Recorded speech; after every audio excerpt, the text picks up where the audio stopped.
And tonight we begin with that explosive new testimony in the murder trial of Patrick Frazee, the Teller County man accused of murdering his fiancee, Kelsey Barrett. A jailhouse informant telling the court Frazee confided in him that he wanted to go after the people who were set to testify against him in court.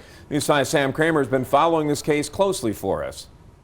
We heard insightful testimony from a bloodstain pattern analysis expert that says Crystal Kenny's story is true based on the evidence he saw, but it was overshadowed by stories from a former Teller County inmate who says Patrick Frazee, when he learned this inmate was part of a prison gang, asked him to take out key witnesses as part of this case. We actually saw some of the handwritten notes that this inmate says Frazee wrote toward him. Now, we're not using the inmate's name to protect him out of a request from the DA's office for his safety.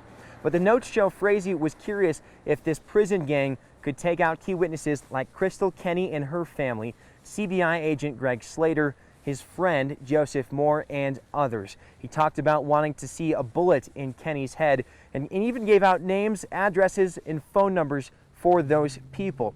The defense was quick to attack his credibility, saying that he only came forward looking for a plea deal for other charges he faces in other counties. They also pointed out he didn't present this information to prosecutors until Monday of this week. To get back to the bloodstain expert, he said that based on the information that Kenny provided, her story matches the evidence they found inside Kelsey Barrett's townhome. The blood spots being small, he said that was to be expected that from a impact of a large force on a blood source. That large force, Kenny has said all along, was Frazee swinging a baseball bat and hitting Kelsey Barrett until she died.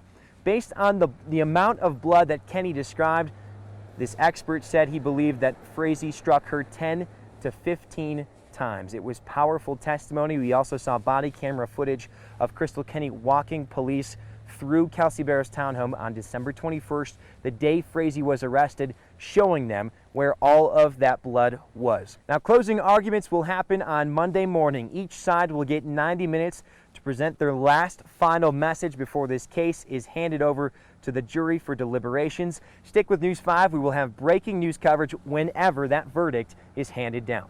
Always watching out for you, Southern Colorado. I'm Sam Kramer, News 5.